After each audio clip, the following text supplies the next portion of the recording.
and looks like most of you have logged on. So I think we're good to get going. So just so that you're aware, you have some faculty amongst you. Myself, of course, Dan Blocka, who many of you may have seen in the hallways or interacted with over the first year, as well as Amy Richardson. So maybe what I'll do is just have them quickly introduce themselves and say hi, and then we can get going with the agenda. Just so you know, we're recording this session, and the PowerPoint is something that is in the Google Drive, and we will share that with you so that you can refer to it at any point you would like to afterwards. It might have some useful information. And thank you, yes, Adrian Kush, a certified orthotist, has also joined the faculty present for this presentation, and I'll let her introduce herself to you as well, as she will be new faculty for most of you. Okay, thank you, and quick introductions by faculty. Thank you. Hi everybody, it's Dan here. I'm looking forward to working with you guys this year. I have you in both semesters for a course or two, and looking forward to the next academic year. I'll hand it over to Amy. Hey guys, I have you guys again for yet another glorious 2 lectures of biomechanics. This year's stuff is transfemoral and above the knee and a little bit more into socket design. And that's in your fall term, so right after you get back from work term. But as always, I'll see you guys in and around the hall, and if you guys ever have any questions, you always know how to find me via email or just bug me in the office.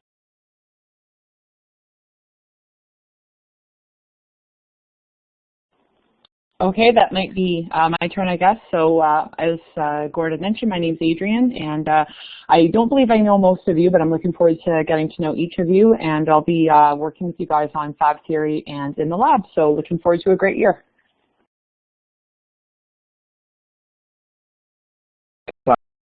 Guys, Dan, if you can get the first slide up on the presentation, that'd be great. And Adrian is someone that you'll meet face-to-face on your very first day in class during our next orientation, which is the Tuesday after Labor Day. So she'll have more to say at that point. Her role will be teaching you fab theory and that orthotic component in fab theory and laboratory procedures. Teaming up with her is Mike Lu Kim and Jesse Soriano, which I'll show you that when we get to the faculty. And they'll both try to be there for that first week of classes.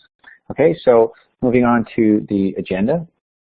We've gone through our introductions, and I don't imagine there's going to be any Google app issues for any of you. I can tell you that I've worked my way through all the glitches that were bombarding us at the end of the academic year in terms of your online transcripts. So they should be, I'll have them all completed and updated for September. I probably won't share them with you until we get back into school, but everything's been kind of cleaned up. I've moved the chair and dean slide way to the very end of the presentation.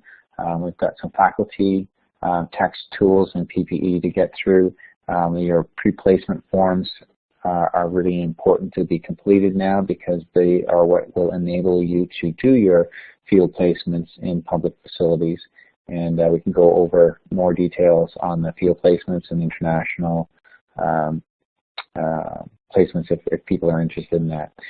Anna was, I think, trying to make, yes, I think she is trying to join us. So if she shows up, maybe just let me know because I'll probably miss it while I'm talking. But she's Anna Page is going to be teaching you your myoelectrics course this fall term, and I'll give her the mic when she shows up. There'll be a little bit of discussion on grand rounds, again the work term, and then just finishing up with the Dean's Welcome and your part 2 of your orientation. So if you want to, you can move on to the next slide. Thank you. And oh, I didn't update this completely. I should have had Amy up there. I'm sorry, Amy. Amy Richardson is full-time faculty with myself, Dan is now at a part-time status, but still very important, obviously.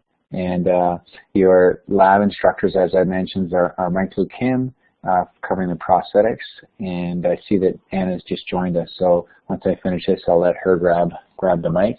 And Adrian Kush, who introduced herself quickly at the beginning, will be doing the orthotics portion of fab theory and lab procedures.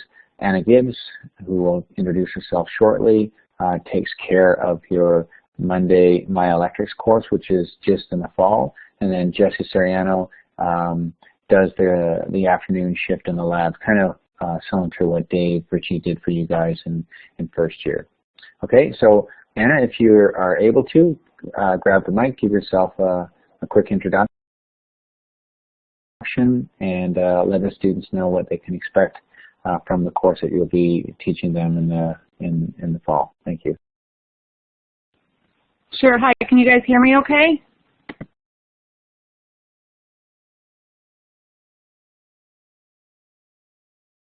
Loud and clear. Okay, perfect. So hi, like Gord said, I'm Anna, and I'll be teaching your myoelectric class. I think it's called EPORT in the calendar, which stands for Externally Powered Prosthetics and Orthotics, but the myo component will be the main focus. So I guess I'll start just by introducing myself. I've probably seen a bunch of you around at Grand Rounds or in the hallways. So I graduated from the GBC program myself in 2004, and since then I've worked at Autobach in their central fabrication. I've worked at Hamilton Health Sciences, and now I'm at Holland Bloorview Kids Rehab Hospital, and I'm a registered prosthetic technician. I think that's it about me. So a few things about the course, and I'll send out an email also before the beginning of the school year. But you'll have one lab project, which is kind of a nice change from your other classes. It's a little bit different from the others, though. This one you'll be working in partners. So if you can, over the rest of the summer, get a chance to kind of form your partnerships with your classmates. And I'll talk more about how the marking and everything will work at the beginning of the school year, so don't worry too much about that. It's worked quite well in the past. So yeah, like I said, it's the one class, or the one project. It's kind of nice because you have a chance to go through the entire project from start to finish, and you will have a chance to wire up the prosthetic devices and do some troubleshooting and that kind of thing, which I think is pretty cool. Hope you guys feel the same way. And yeah, that's pretty much it about the project. What you will need to do your first week in the lab is fill one cast for each partnership, one negative, and Cyril is currently working on those, so thank you, Cyril. I talked to him today, and those will need to be dried and ready to laminate your first class, which will be on the 14th. So I'll make sure that Adrian knows where they are and everything. Yeah, I think that's it for what you need to know about the class. I'm looking forward to it. And do you guys have any questions?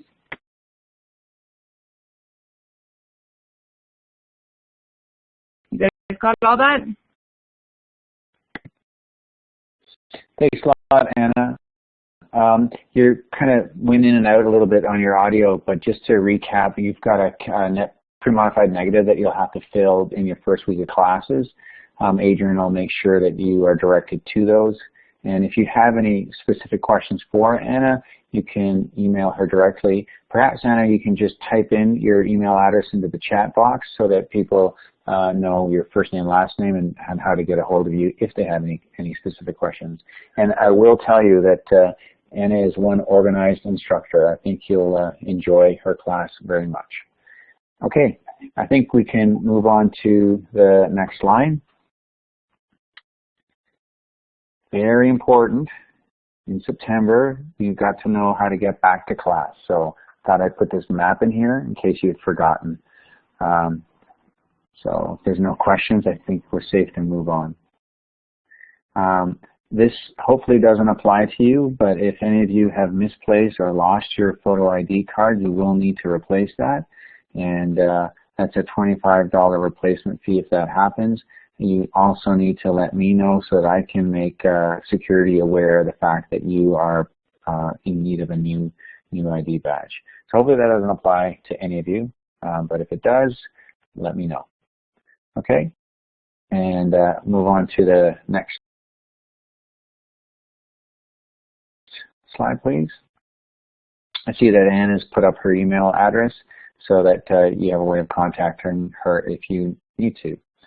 So said I would talk a bit about text tools and PPE.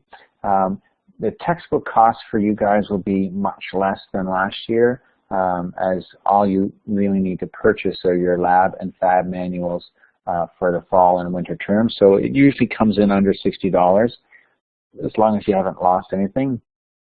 And there's your office fee of $25, which is also included. And I will have all your textbooks ready for you for your first day of classes, which is the Tuesday after Labor Day. And don't worry about the exact change at this point. But if you can come in with money that I'll be able to take that from you, that'd be great. If not, we'll worry about that in the rest of the week, whatever. And what I wanted to put up here is just a number of links that are within the Google platform that will be really handy for you in terms of some of the projects that you'll be doing in the lab. And Mike and Adrian will have more information on this, and I know that Kyle and Kevin have tried to warn you a little bit. The projects will change quite a bit in terms of their level of complexity and our expectations of you in completing them from first year to second year. And I think you'll find these links to video demos illustrating how to do certain tricky parts of a project will be well worth your while to review before you try and attempt it yourself in the lab. In first year, we had a 2.5-week orientation session to familiarize yourselves with the machines and materials and the various technical procedures. That won't happen in second year. We're assuming that you can kind of pick up from where you left off at the end of first year. So, and I'll mention this again, but once we get into classes on Tuesday, you're right away in the lab, and there's a project due by the end of day one in the lab. So hopefully you'll remember that these links are here. You can also search for them while you're on within the Google platform through a number of different avenues. I just wanted to remind myself to talk to you guys about missed lab time.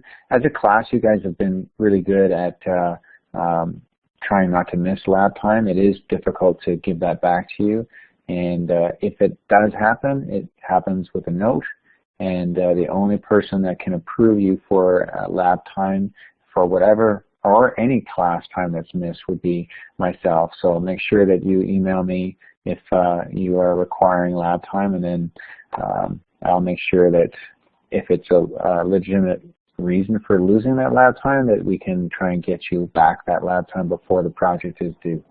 So same as last year, it shouldn't be any new information for any of you. I just wanted to reiterate the importance of that. And your lab days in second year are Tuesdays and Wednesdays. The only exception for that is you will be given special permission to be in the lab on select Mondays as part of Anna's course, as she had talked about briefly. Okay, so in case there's any questions, you guys can put your hand up or type something in the chat box. If I don't see anything, I can assume that we can move on to the next slide. Thank you very much. Weaver Safety is again offering products for you if you need to replace a cartridge for your ventilation mask, or if you need anything that you've lost or decided to expand your cache of PPE, then you have the opportunity to do that through Paula Cabral. Again, it's optional. It's not that you need to order it through her. I'm just trying to make it easier for those people to get access to this type of tools and equipment. And she's agreed to come on 2 different occasions. The first would be Tuesday, September the 8th between 1 and 4, and then the following Tuesday between 2:30 and 4:30. The busier day will probably be the September the 8th, as she's going to be doing mask fits for all the first year students that are requesting that. So you can kind of pick and choose what time you want to pick up. It is important, though, that you get your order to her by the August 28th deadline, which gives her enough time to prepare the shipment that she's going to bring with her. If you make that deadline and you have your means of payment with you at the time of pickup, then there will be no shipping charge. If you don't make the August 28th deadline, or if there's a misorder, then you will be paying for shipping because she's not going to come back outside of those 2 days. Okay, I don't think it applies to you, but if anyone needs to have a mask fit test, that's $25 cash only. And the last point is in the notes there is you don't need to email me, you need to email Paula your order form. Okay, no questions, I think we can move on.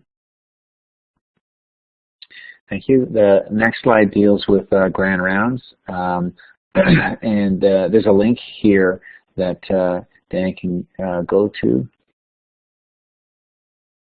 And we'll give you access to this so you can see when you're presenting. But basically, the second year technical class aren't responsible to give a presentation during the first grand rounds. But I'm not sure if you do a lottery system, Dan, but this is more your course still than mine. If you wanted to join in at this point, I'll let you. Thanks, Gord. Yeah, what we do is we have a class that's listed here on the screen. It's basically a presentation development course for grand rounds. It has I think its course title has something to do with computers. That's historical. But the class is basically where I work with everybody to form groups and then topics, and then we allocate which month that each group would be presenting in. We usually start in November and December with 1 or 2 groups presenting in those months.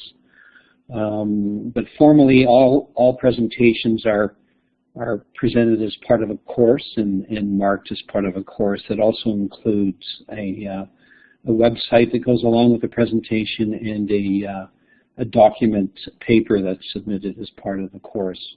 What I'll do is within the next weeks share a course outline with you, but I think more importantly is getting you to think as a class about grand rounds topics, and then starting to form groups. And then we go through a topic approval process where I meet with all the groups in the first weeks, and then follow through the development of the presentations until you leave for work term. And that's worked out, nicely in the past number of years. So I think that's all the details. That we're going to meet first on September 10th. And go through more of this, but before you come to start the fall semester, I'll be in touch with everybody around this, but I want you all thinking about topics and potential forming of groups. Okay, I think that's Gordon. I don't think I know several groups. I think at least one have already started working on forming a group and sending something to myself and Dan in terms of their potential grand rounds topics. So yeah, there's nothing saying you have to wait till September to work on this. And in some cases, it actually makes sense to get started on these things ahead of school starting. So if you have the time and the interest, and you can form up a group, you want to submit an abstract to Dan and myself, then feel free to get started on that. Okay, I think that's it for now. I think we're good. There's nothing else on the text chat. This is something I had Suzette come in and speak to you as a class last April, I believe, to get you aware of the fact that your paramed forms need to be completed. So if you haven't already started doing this, I highly recommend that you get on this, because the police venerable sector check can take, in some cases, up to 12 weeks. And some of the health requirements or immunizations require up to 4 visits, return visits to the doctor. So it's a time-consuming, sometimes frustrating process, but it is imperative that you have this complete for your field placements. Hospitals and most professional centers will not accept you in a field placement if you do not have this complete. So it is definitely a necessary evil. So please don't let this slide. It's not something you can do overnight. Okay. I've thought.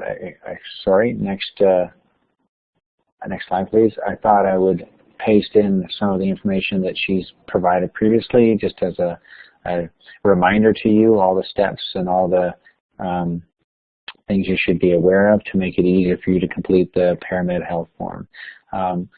If you have a police check that's over a year old, it will do you no good, so it needs to be current.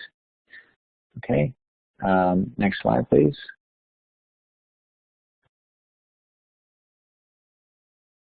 Yeah, this is just your contact information for Suzette. She's very good at her job, which is getting students processed for their health forms. She takes care of the entire college, so she's quite knowledgeable in this area. So if you do have questions, please feel free to email her directly. She's very quick to respond to email. And if you're not getting anywhere in emailing Suzette, please copy me in the email so that I can follow up to make sure that your questions are dealt with. Okay, so next slide deals with work term, and again, the police check I said is really important to do. Your mask fit, the women's training, a lot of them are requiring CPR as well. So if you didn't do that with Stephanie last year, you'll be interested or needing to do that before this Paramed form can be complete. So you can see on the bottom there's a web page that deals specifically with the work term that Dan's kind enough to forward us toward. And this is basically all you need to know about work term placements or field placements for the fall and winter semesters. And if you can direct your attention to the bottom right-hand side, you can see there's a form that I'm asking you to complete that basically is asking you to choose your first choice for a fall work term, your second choice for a fall work term, and a third choice for your fall work term. And the reason why we've structured it this way is that it's not possible to give every student their first choice for their fall work term. So what we try to do is, based on your first, second, and third choices, is give you something that's at least close to where you're living or whatever your priorities are for where you want to do your work terms. What I can say is that what we'll do is give preference to those students that are willing to look for a work placement outside of the GTA. So when I mean GTA, I'm talking about Sunnybrook, Holland Bloorview, Hospital for Sick Kids, some of the other private facilities that are closer to the Toronto downtown area. These are places where most students want to work because it's easier transportation. So what I'm interested in is trying to place students that are willing to go outside of the immediate GTA, and I will place them first. And then with what's left, I will try and accommodate as many of your wishes as possible and getting you into placements that are, again, closer to Toronto. I should mention that besides myself, Adrian Couch will be helping me organize your field placements. And for those of you that take a placement this fall term that's outside of the GTA, you'll probably have a higher chance of getting a field placement in the winter term that is within the GTA. I'll go over this again when we see you for orientation. I just wanted to let you know that this form is open and it's ready for you to submit. So if you could complete that at some time before Labor Day, that would give Adrian and myself time to really start trying to fit the pieces of the puzzle together. I've also talked to you briefly about field placements at an international level, and this is the form that you will need to complete if you're considering doing this. One of your classmates has successfully completed this. I've got a confirmed work placement for her in, I think it's New Zealand. Yeah, the Royal Adelaide Hospital. And I think we could still take one other international field placement for the fall term, as long as it's in an area where we have establish relationships with. So if you're interested in that, fill out this form, pay attention to the prerequisites to be able to apply. Besides speaking the local language, you will be responsible for your travel and accommodation and food while you are away. And there are some bursaries or scholarships that are available to you, but I don't think you'd be able to get access to them for the fall field placement. But certainly if we're completing it now, we would be able to, you'd be able to get access to them for the winter term placement. Generally, like historically, we don't have too many people doing field placements in the fall at the international level. Usually we get one or two that we can arrange trips or placements to in the winter term. Okay? I just want to make sure I give you guys to put your hand up or type any questions you may have with regards to the field placement before we move on. Just be sure to bookmark that web page, fill out that form which is on that web page, which allows you to pick where you want to do your placements. And I have the link here on this slide as well. Okay, I don't see any hands or questions going up, so I'm thinking that this all makes good sense to you. Okay, next slide. Oh, okay. Oh, I see. Got to scroll down here. Thank you. This is dealing with the paramed deadline. August 28th is what the college is asking. It can be a little bit past that, but if we're getting into mid-September, October, then it's going to make it very difficult for us to try and find you a field placement because, as I said, most public and professional private centers are requiring these forms. So if you don't have them, then I'm not going to feel comfortable placing you in a facility that's going to be asking it. So yeah, if it's done within the first week of September, that shouldn't be an issue. But please, all of you, make sure you get this completed. I can't stress how much of a pain this is if you don't have it completed. Okay, let's see if I missed any other questions. No, I think we're good. Okay, thank you. Thomas. Yes, good question. Dan, if you go back to that web page, I can show you the listing of your facilities. I think, yeah, you may have closed it, thinking we wouldn't go back. Thank you. So in that survey form, you have your three choices, and there's a drop-down menu. So once you hit your first choice, there's a drop-down menu of all the facilities that are listed on our national web organization. And you're welcome to, I don't know if you'll be able to demonstrate that on this platform, but it's just a drop-down menu. Yeah, perfect. So I give you an idea of what facilities are there. That doesn't mean it's all-inclusive. These are just ones that have been publicly listed on our national web page. So if you are looking for something yourself, I have no issue with you Google or searching for a P&O facility. What I'd ask is that you forward that information to myself and Adrian. And maybe, Adrian, if you could put your email address in the text box as well when you get a chance, or just send out an email at some point to the second-year.technical classes so they know how to get in touch with you. But what I'd like is if you find a place that's not on that list that you're interested in visiting, is that you forward the address and then contact information, email, telephone number, and put that in your submission, which is one of your opportunities here in that first text box of the form, so that we can then, on your behalf, contact this facility, explain some of the legalities and administrivia around hosting a GBC student for a field placement.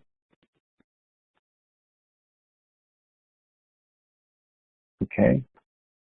And yes, there is information on specific work term sites, Evan. If you look on that web page, it's basically a hot, how many likes or dislikes that you have on a facility. I have a spreadsheet from past student reviews.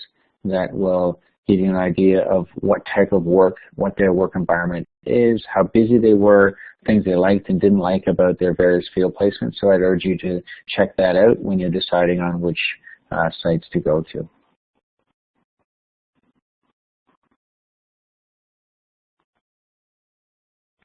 Okay. I think we're good. Okay. This is the Dean's Welcome for new students coming into the program. I know a number of you showed up for this last year, and I just wanted you to be aware of that. If you have any interest in joining the first year technical class that are attending this orientation, you're more than welcome to do that. I know there's a free barbecue at the end of it if that's of any interest to you. But the other thing I'm sure you're aware from last year is that afternoon we have our first face-to-face orientation with the first year technical class. And I spoke with Dave today, so I know that almost all of you have left your toolboxes at Sunnybrook, so you're not going to be trying to run them in before school starts. So that's not a bad, that's a good thing. But if you wanted to come in and claim your workbench space, then that Tuesday the school will be open to you to do that. I'm offering that out to the first year students as well, so they may claim lab space as well. And I'm pretty sure that you guys were able to keep your lockers from last year, so you don't have to claim those. I just would insist that you only have one locker, otherwise there's no way that we can accommodate all of you. Thomas and Dave, I think one of you have gotten back to me and confirmed that you will be able to help us run that Sunnybrook orientation. Just give me a quick heads up if that's not the case. It's important that you're there so that the first year students know who you are, and also Kyla, Kevin, and Dave would like to meet with you before the 1 p.m. orientation just to go over more formally your responsibilities as peer leaders in the lab. Okay. Yeah. I knew Thomas that you had gotten back to me, and Dave. I just hope that he can make it. At least if we have one of you there, that'll be good. But it'd be great if Dave was able to get there as well. Okay. Thank you. Any questions about toolboxes, workbenches, or what day you're allowed to come back to school before the school officially opens? Okay. No. Then we can move on to the next slide.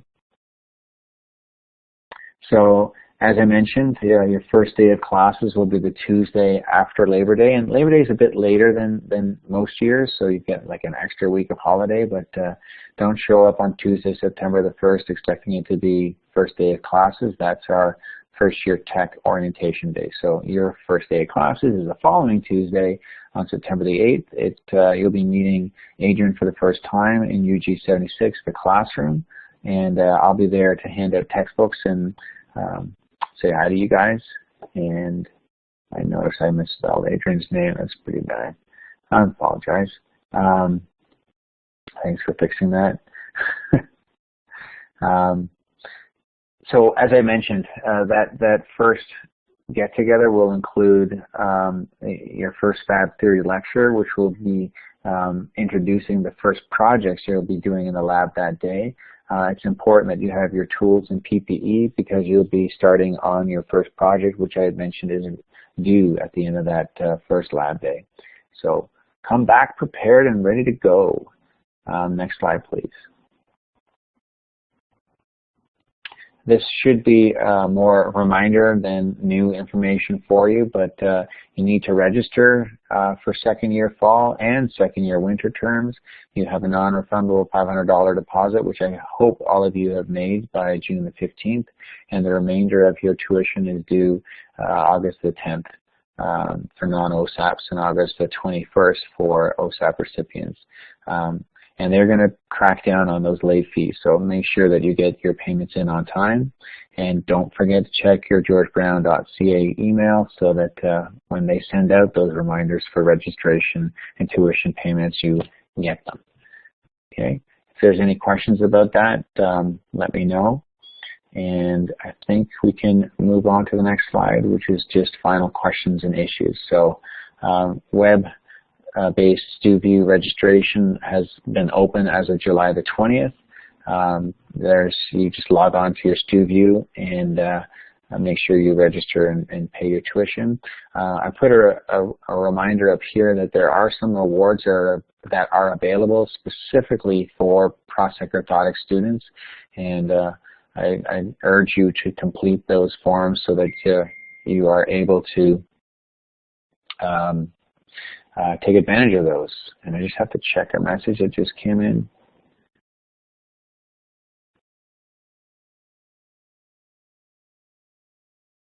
Okay, sorry, it was a distraction, not an important message. Okay, I think that's it for that slide. And again, unless there's any questions from the chat, no. Okay, last slide. I'm very excited to let you know that the ISPO Canada Symposium is taking place in Toronto this time around on October the 2nd and 3rd, which is a Friday, Saturday. And if you haven't already looked at your schedule or the calendar, you'll see that Friday, most Fridays, you guys are free. There's no classes for you. So this means that if you're interested, you are able to attend this symposium. And I've gone to this the last 3 or 4 times it's come through, and these are really good sessions. ISPO Canada does a good job of getting some pretty high profile speakers to these sessions, and I find doing this at the beginning of the school year is just, it kind of supercharges students to kind of think ahead and think broad. There's a couple, like I said, some really strong presenters that are coming to the session, and you get a student rate of $150, to apply for this 2-day workshop.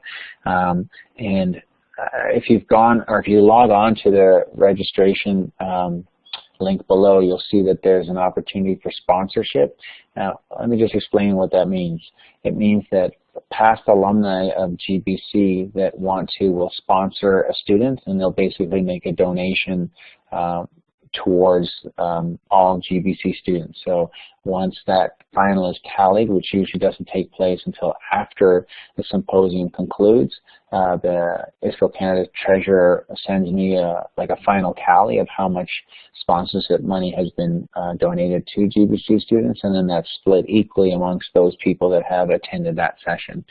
So it ranges between years. Sometimes it's been as much as $70 per student, but usually it's around the $20 to $30 mark. So that'll help cut the cost for you guys applying to this if you're interested in that. So talk about it amongst yourselves. It would be, like I said, it's a great opportunity.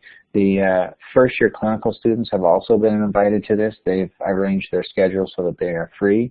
Unfortunately, the second-year clinicals will not be able to attend the Friday, but could show up for the Saturday session. And same thing happens for the first-year technical students. They're kind of busy in the lab on that Friday, so I don't see too many of them being able to join. But it's a great opportunity. I just wanted to put that in front of you so that you are aware of it. And there's a link there that they don't have a full agenda yet, but they just have a list of speakers. Okay, and seeing if there's any questions. Doesn't look like it. And then we can move on to an update of the Google platform. And then just to remind you, our chair is still Steve Surratt.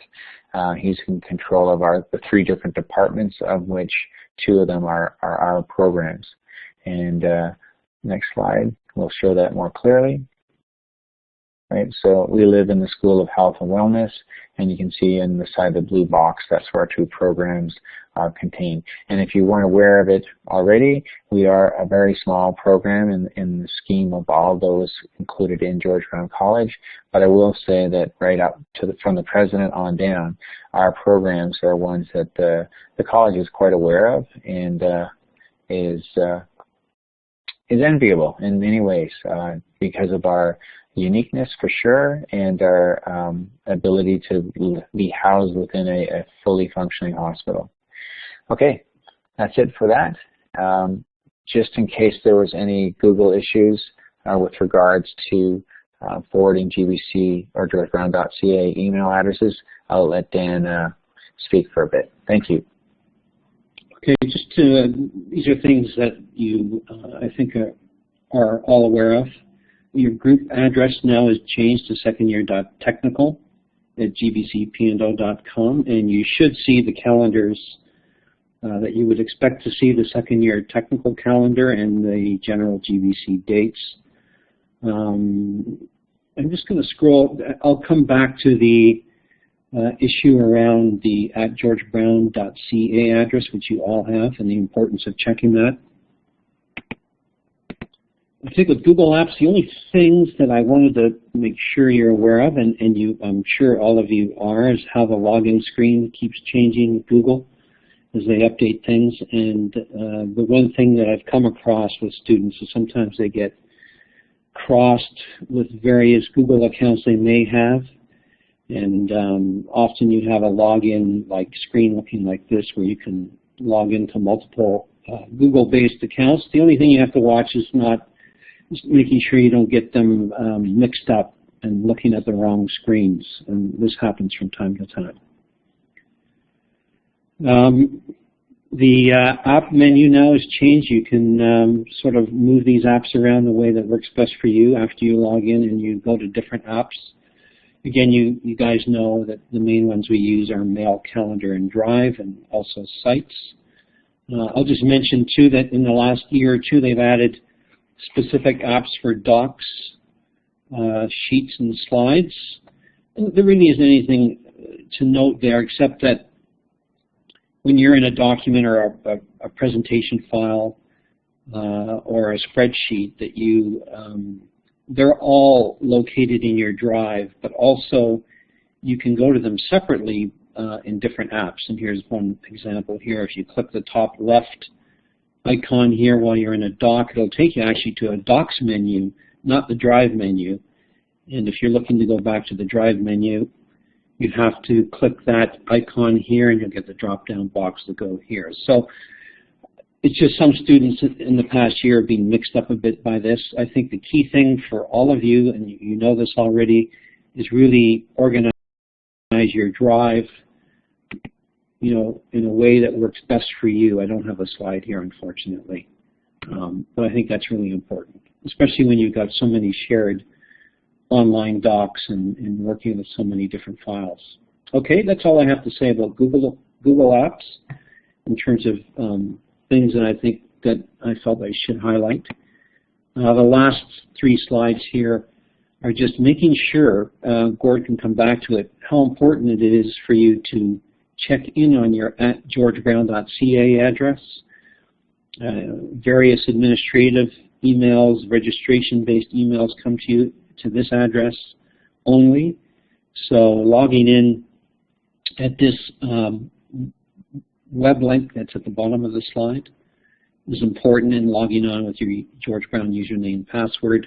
The one thing that you can do, and I probably mentioned this last year, you can have this email forwarded to another address. Let's say you're at gbcpndo.com address, by going to this window and going to the drop-down menu, clicking Options, and then adding a rule which forwards your @georgebrown.ca email to an address of your choice. You can see in this slide here, you can see that this is a forward command that I put in that forwards my @georgebrown.ca email to my gbcpndo.com email. To make it easy for you to do this, I've put together a YouTube video which explains how to do this, and the link is right here. Okay, so quickly, that's all I wanted to go over. Gord, if I've missed anything, please fill in. I'll hand over the mic to you. No, I think that's it. Thank you very much for doing that. I just want you guys to be aware that Dan is doing this presentation while he's on holiday, so Really appreciated all the support in making this presentation go to and covering the Google aspects of it and everything else. So thank you also, Amy, Adrian, and Anna. I know she's checked out already, but for those part-time faculty to come and share their time with you, I think that speaks highly of the level of commitment and dedication that our faculty have for their teaching roles for you guys. So if you liked first year, I think you're going to enjoy second year even more. It does change. The flavor of the lab is different. Our expectations of you in terms of the projects that you'll be working on, like research projects and presentations, it does change a bit, but I think you're going to enjoy the maturity that's going to come along with the curriculum and the field placements. And I'm excited to see you guys progress through second year. Okay, if there's nothing else from the students, then I think we can shut down. I have shared this PowerPoint presentation with you while Dan was going through the Google app discussion, and we will be sharing a recording to this session so that you can go over this at any point. Please remember to refer to this document before asking questions dealing with this material. It's a bit of a work to put all this together, and there's some good information here for you guys. Okay, I'm looking forward to seeing you guys in the fall. I hope you're all having a great summer. I've had a fantastic summer thus far. It's been really good.